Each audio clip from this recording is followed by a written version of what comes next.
대선 후보 관련 수사 상황 정리해 보겠습니다. 자, 먼저 대장동 의혹 수사 상황부터 좀 볼까요? 자, 저희 그래픽 만들어 놓은 것부터 좀 올려주시죠. 이재명 후보 관련 주요 사건들은 이런 것들이 있습니다. 중앙지검에서 대장동 의혹, 수원지검에서는 변호사비 대납 의혹을 좀 수사하고 있고요. 수원지검의 성남지청에서는 성남FC 후원금 의혹을 들여다보고 있어요. 대장동 의혹은 이재명 후보가 배임에 연루됐느냐, 이 부분이 가장 핵심적이죠. 이게 사실 이제 정치권에서는 그걸 핵심으로 제기를 하고 있고 언론에서 그 부분을 제기를 하고 있긴 한데 수사나 재판 과정에서 사실 이재명 후보 이름은 언급된 적 한 글자도 안 나오죠. 없습니다. 아예 나오질 않고 있고요. 다만 이제 이른바 화천대유 사인방이라는 사람들 중에 구속이 돼서 재판이 넘겨졌고 한 사람은 이제 불구속 상태에서 증여받고 있어는 재판이 시작됐고 6차 공판까지 거친 상황이거든요. 지금 이 배임이 성립하느냐의 핵심은 과연 이른바 독소조항 7개라고 하는 부분들, 대체적으로는 공모지침서에 이 건설업자를 뺀다거나 아니면 자산관리사를 반드시 포함을 시켜야 되거나 가장 문제가 되고 있는 부분이 초과이익을 환수하는 조항이 들어갔었어야 되느냐 안 들어갔느냐 이런 부분이 다투지고 있는데 6차 공판과 관련해서는 애초 공모지침을 만들 때는 성남도시개발공사에서 처음에 만든 건 아니고 외부 영역을 줬다는 거죠. 외부 영역을 줬는데 그 부분을 수정한 관계에서 이렇게 좀 바뀐 게 있지 않느냐, 그걸 임의로 수정을 했고 그 주체가 불구속 상태에서 기소가 된 정민영 변호사가 이 부분을 고친 것이 아니냐까지를 입증하는 데 있어서 6차 공판까지 다투어졌는데 그 과정에서도 물론 그게 윗선에 의한 누구의 개입에 의해서 뭐 다투어졌다 이런 단계까지는 아직 이르지도 않았습니다. 그러니까 이재명 후보의 이름이 안 나온 것은 당연하고요. 누군가 윗선이 개입했느냐 이런 부분에 대해서도 아직은 다뤄진 바가 없습니다. 단언할 수는 없지만 앞으로도 사실 지금 뭐 피고로 이미 기소가 피고인들 같은 경우에는 그 특혜 의혹이라고 하는 부분들이 어떤 정치적인 의혹일 뿐이지 자신들이 그 공모지침을 어떻게 보면 유일하게 개선했다라기보다는 이재명 후보는 똑같은 사안이잖아요. 똑같은 사안에 대해서 이재명 후보 같은 경우에는 나는 성남시의 우선권을 가져오기 위해서 특혜를 가져오기 위해서 초과이익 환수 조항을 뺐다라는 것이고 이거를 검찰에서 그리고 이거를 좋지 않은 시각으로 보는 쪽에서는 특혜를 주기 위해서 초과이익 환수 조항을 뺐다는 거 아니겠습니까? 그 판단이기 때문에 과연 이게 배임으로 될지는 뭐 이게 법리적인 문제라고 봐야 될지 하여튼 저 심리가 계속 돼봐야 조금 더 구체적으로 말씀드릴 수 있을 것 같습니다. 네. 한 축이 배임 의혹이라면 다른 한 축은 정관계 로비 의혹이 있죠. 이른바 50억 클럽. 곽상도 전 의원은 구속이 이미 됐고요. 박영수 전 특검 딸과 관련해서 의혹 계속 나오는데 자, 화천대유에서 11억을 받았다는 표현이 좀 애매합니다만 정상적인 대출이라는 주장이잖아요, 저쪽에서는. 근데 뭐 지금 저 회사에서는 그렇게 얘기를 하고 있는 상황인데요. 성격이 불분명하다 이렇게 얘기를 합니다. 근데 이게 조금 이게 해명이라고 박 전 특검이 얘기를 한 부분이 좀 납득이 잘 안 되는데요. 왜냐하면 2019년부터 5차례에 걸쳐서 11억 원을 받은 거예요. 회사에서 받은 거라기보다는 대여를 했다. 빌린 돈이다 이렇게 주장을 하는데요. 뭐라고 설명하냐 하면은 연이율 4.6%로 3년 기한에 차용증을 작성하고 돈을 빌린 것이다. 근데 아직 그 기한이 도래하지 않았기 때문에 갚지 않았다. 이렇게 설명하고 있어요. 근데 회사에서 직원한테 돈을 빌려주는데 3년 뒤에 갚아. 그리고 뭐 따로 돈을 받는 것도 없고 이런 방식으로 돈을 빌려주는 게 이게 정상적인 거래인가 좀 납득이 잘 안 되고요. 그러니까 아시다시피 박영수 전 특검의 경우에는 화천대유에서 고문료로 매년 2억 원씩 받았다고 하잖아요. 그 딸도 그런 가운데 취업을 해서 연봉 6천만 원을 받았다고 하고요. 아파트도 시세가에 비해서 절반 가격에 분양을 받았다고 하잖아요. 근데 그럼에도 불구하고 왜 이런 거를 또 11억 원을 빌려주는 일을 했을까? 뭔가 다른 게 있지 않을까 이런 생각이 들 수밖에 없는 건데요. 그러니까 박영수 전 특검은 아시다시피 지금 화천대유 그 민간 사업자들하고 연결되는 고리가 부산저축은행 불법 대출 사건 브로커 조모 씨를 김만배 씨한테 소개를 받아가지고 변호를 했던 게 그때 고리부터 시작되는 거거든요. 그 다음에 투자금 5억 원이 들어갔다고 얘기가 나오고 그다음에 친인척 회사로 김만배 씨나 화천대유에서 100억 원을 지금 줬다고 하는 의혹까지 제기된 상황인데 근데 문제는 뭐냐면 지금 제가 이렇게 한참 말씀을 드렸잖아요. 근데 검찰에 2번 조사받았다고 하는 얘기까지밖에 안 나오고 있어요. 더 이상 수사가 왜 진척되고 있지 않는 것이냐. 이 부분에 대해서 여러 가지 의문이 남게 된다는 거죠. 근데 저 회사는 정말 특이한 회사예요. 직원이 일하다가 산재를 입었다고 50억을 안기고 참 특이한 회사입니다. 네. 정말 합리적으로 잘 이해가 되지 않는 회사죠.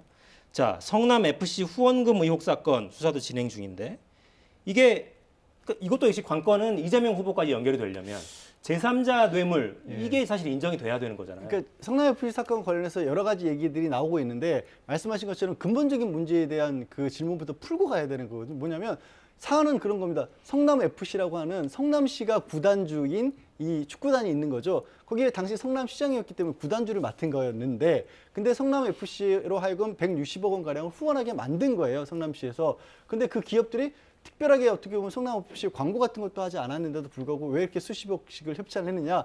혹시 이게 이재명 후보에 대한 당시 성남시장에 대한 제3자 뇌물이 되는 거 아니냐라는 건데, 그럼 먼저 생각해 볼 수 있는 게 성남 FC가 받은 이익이 어떻게 이재명 후보의 이익이 될 수 있느냐 부분부터 풀고 들어가야 되는 거거든요. 근데 그 부분에 대해서는 아직까지 나온 얘기가 없고, 이 수사를 하는 과정, 이 수사 자체도 2018년도에 당시 지방선거 과정에서 상대당에서 고발을 해서 시작된 사건이긴 합니다만, 이후에 갑작스럽게 사실 최근에 문제가 된 부분은 그거를 검찰이 수사를 하려고 했는데 이 검찰 수사 과정에서 이 검찰 수뇌부하고 당시 수사를 하는 쪽으로 충돌이 있었다라는 쪽으로 초점이 맞춰졌거든요. 그랬었죠. 그러니까 이게 논쟁이 엉뚱한 대로 지금 튀어버린 겁니다. 말씀드린 것처럼 첫 단추가 성남 FC가 받은 게 왜 이재명 후보가 받은 거하고 동일시될 수 있지?부터 사실 법적으로 풀어야 되는데, 시장이기 때문에 당연직 구단주가 된 건 맞는데. 그러니까 그거 없이 지금 넘어가긴 한 겁니다. 그리고 사실 지난해 이제 검찰이 수사를 한 부분도 약간 이 부분에 이제 논란의 여지가 뭐가 있냐면, 잘못된 방식으로 수사를 방해했다라고 주장하는 쪽에서는 이 금융정보원의 금융계좌 추적이라든가 이런 것을 성남 FC 관련해서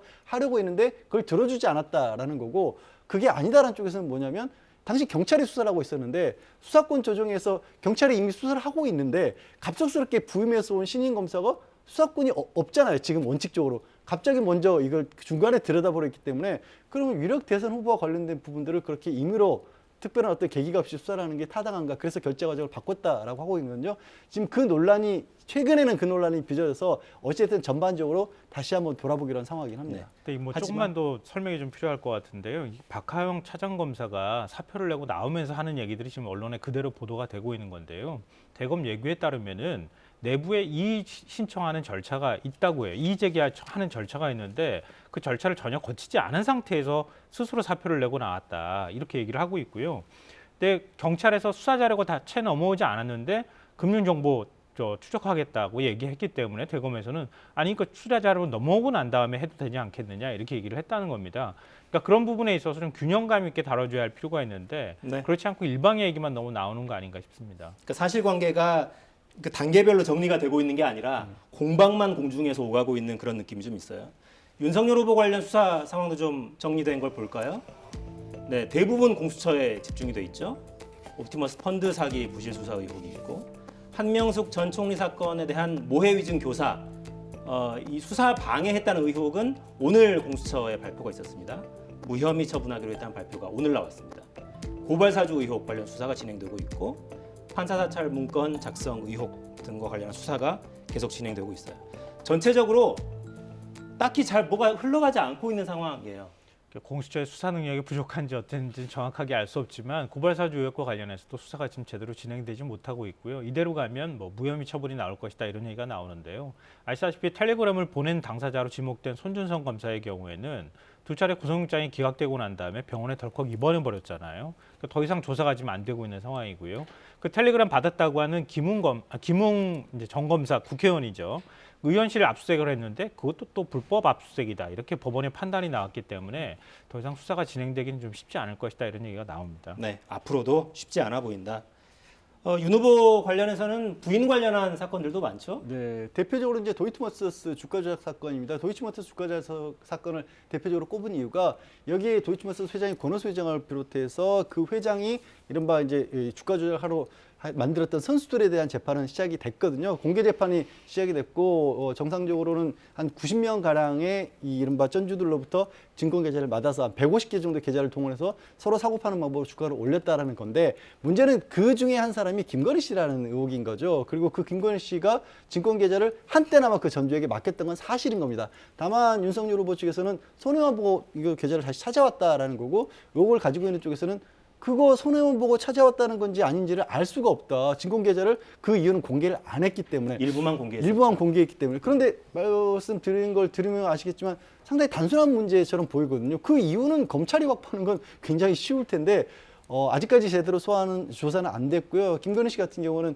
소환은 있었는데 대선 이후에 수사를 받겠다는 입장을 밝혔다고 합니다. 대선 이후에 받겠다.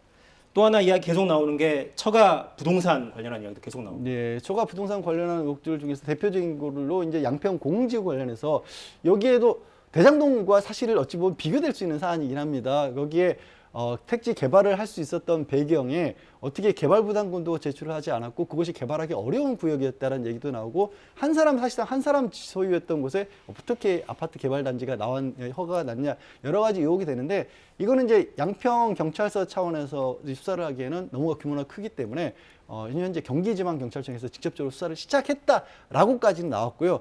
그 이후 상황은 알려지지 않았습니다. 네, 전체적으로 지지부진합니다. 선거 이후로 대부분 미뤄질 거라고 보는 게 합리적일까요? 그렇죠. 그럴 수밖에 없는 상황일 것 같고요. 수사 결과는. 그리고 선거 이후에 누가 당선이 되느냐에 따라서 수사가 또 어떻게 진행되는지 방향이 또 완전히 달라질 수 있다. 아무도 알 수 없는 상황이죠. 짧게 어떻게 전망하십니까? 저는 그렇게 많은 분들이 그렇게 생각하실 텐데 그렇게 보셔야 된다는 사정이 사실은 법조인으로서는 굉장히 맞지 않는 상황이라는 거죠. 누가 당선되느냐에 따라서 수사의 향방이 달라지다는 건 법대로 원칙대로 적용하는 게 아니란 얘기잖아요. 결국엔. 그거는 네. 저는 아니었으면 바랍니다. 아니었으면 하는 바람입니다. 참 여러모로 본 적 없는 대선입니다. 네, 지금까지 김성환 평론가, 양지열 변호사였습니다. 감사합니다. 네, 고맙습니다. 저는 내일 돌아오겠습니다. 4시엔 사사건건.